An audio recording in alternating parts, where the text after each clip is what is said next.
Power Ranking is a production of TeamBoydTV. Good evening, everybody. Welcome to this week's Power Ranking. I am Vernie B, one host of the dynamic duo of TeamBoydTV Game Time, here with your Power Rankings for Week 10. I'm really excited. We've had some movement, so let's get started. At 32, I still have Oakland at 0 and 9.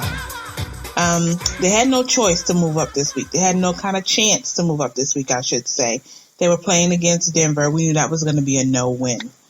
At 31, I have the Jags. While they put up a good effort against the Cowboys, it was just too much. Romo's return, Des Bryant 158 yards, all in the second half. Randall 40-yard run. They were just no chance. Number 30, I have the Bucks. While I believe there's potential in Tampa, they can't get off the field on third down. Their defense is a surprise to me because I would think that with their coach, Lovey, it would have been a strength, and that defense is very suspect. At 29, I have the Titans. They're down 1 from 28. This was Tennessee's third straight game with multiple turnovers. If you turn the ball over multiple times, you will not win. Number 28, at 3 and 6, down 7 from 21, I have the Bears. 2 games in a row that someone has put up 50 points on them. Jay Cutler's quarterback rating is 6.0. Insert blank stare. Really? You're being paid like an elite quarterback? I want you to play like an elite quarterback. Bears at number 28. Number 27, up 2, I have the Jets. Vic looked like he's knocking off some of that rust. He was 9 of 13 for 124 yards. It's a good start of things to come. They're on the bye, and in 2 weeks they will have the Bills. Number 26, I have the Redskins. They won the bye last week. And up next, they have Tampa, so that's a nice treat coming off the bye. And number 25, I have my Giants. They put up a good fight in the first half against the Seahawks. But, G-Men, there are 2 halves to the game. And there seems to be no offense besides Beckham. Our woes continue because we play the 49ers next. But go G-Men. At number 24, I have the Rams. They're down 1 from 23. I officially believe that the Austin Davis experiment is over. Rams invest in a quarterback. Bradford constantly is hurt every year. I don't think he's played a full season healthy. It is time to start looking towards the draft. Davis had 4 interceptions this season, and they all come in that money fourth quarter. So that is not good. At number 23, I have the Falcons. While I was not super impressed with their win because it was against the Bucks, they did score 27 points, and it was a nice balance for offense between Julio and Roddy. In the division that they're in, there's still a chance. So, good balance on offense this week. At 22, I have the Panthers. The game Monday was a disaster. They made Sanchez look better than average. But maybe it was Sanchez's birthday, so the Panthers were saying happy birthday to Sanchez with that game. At number 21, I have the Vikings. They're up 3 from 24. Now, actually, their movement was more based on the other team's bad performance versus how well Minnesota is doing. There were just some people that I felt needed to be pushed underneath them, so they got pushed up, sort of just because. But there is hope for them. There's a possibility. They play Chicago, and they may get AP back, so that would be good for them. At number 20, I have the Texans. They're 4 and 5. Maybe Houston can sneak into the playoffs because they still have 3 games left where they play the Titans and the Jags. So that's 3 wins right there. You'd be 7 and 5. You can eke out a few more. You may have potential to get to the playoffs, at least as a wild card. Okay. In number 19, I have the Saints. They're down 4 from 15.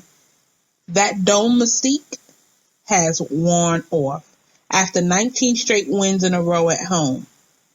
And one thing I noticed is that when the game is close, the Saints, they have the lowest winning percentage in the NFL.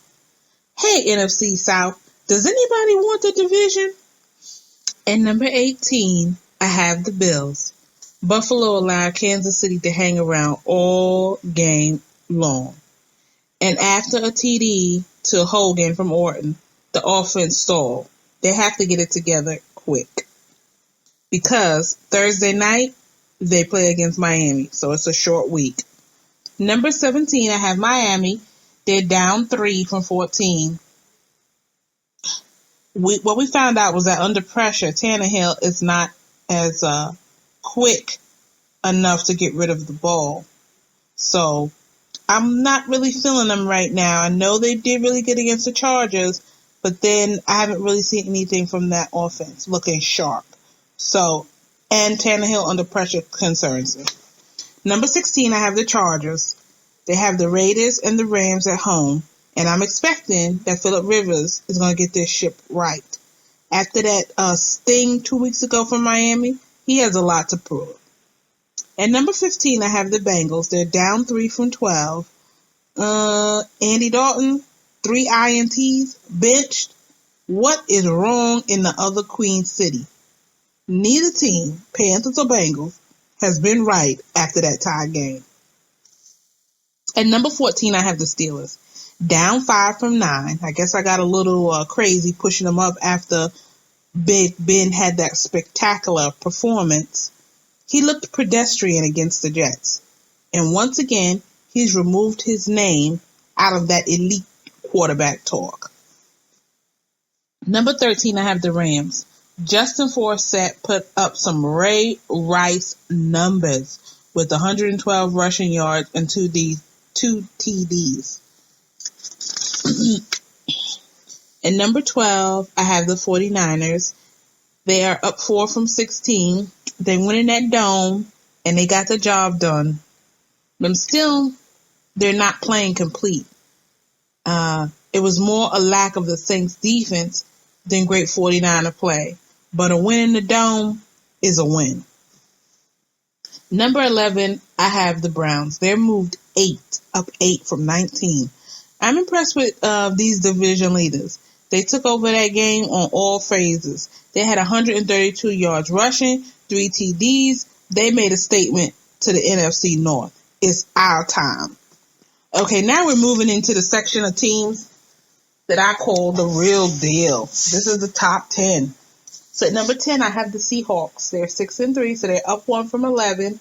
And even though it was against the Giants, they had 350 rushing yards.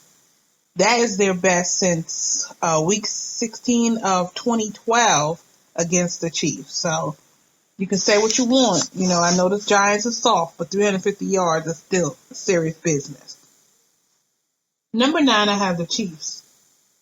They've had some odd wins and losses, but Sunday's game showed character. And as usual, Alex Smith was a game manager. He kept control, he kept calm, and he did not turn over the ball. Those are the traits you need in a solid quarterback.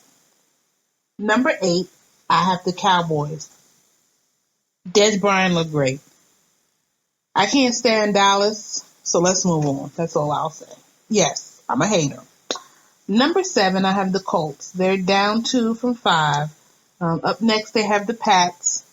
And we can see if Andrew Luck can keep up his string of at least 7 straight games with 300 passing yards. That'll be interesting.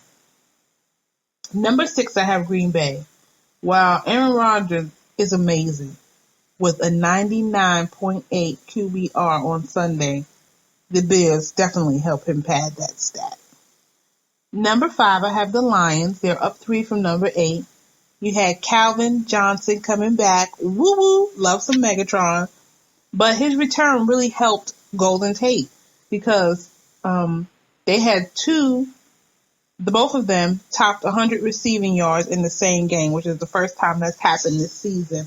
And so this gave Stafford another target to hit. People had to be concerned about Megatron when he's on the field. At number 4, I have the Eagles.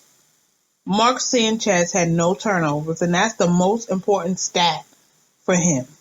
If he keeps that up, the Eagles will not skip a beat without Foles. Number 3, I have the Patriots. They look great, but I'm sticking to my guns and keeping them at 3. Next up, they have the Colts. And let's see, Tom Brady is 8-3 against the Colts. But most of those were not against Andrew Luck. So let's see if he keeps that 727 winning percentage up. Number 2, I have Denver. The Sheriff was 17 for 21 for 171 yards and added 2 more TDs to the total.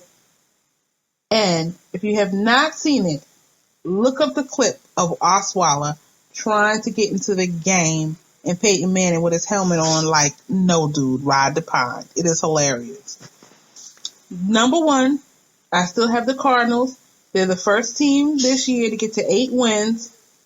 That loss of Palmer is going to hurt them.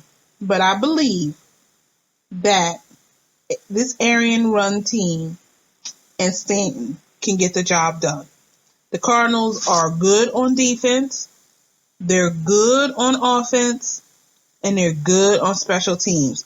They are a complete team. And I really feel that with Carson Palmer going down, that offense is going to, that defense is going to step up and get a few takeaways for that offense. So I'm sticking to my Super Bowl prediction pick of the Cardinals. And that, ladies and gentlemen, is your power rankings for Week 10. Thank y'all for listening. If you want to get at me, I'm at Vernie B73. And thanks for listening. Peace.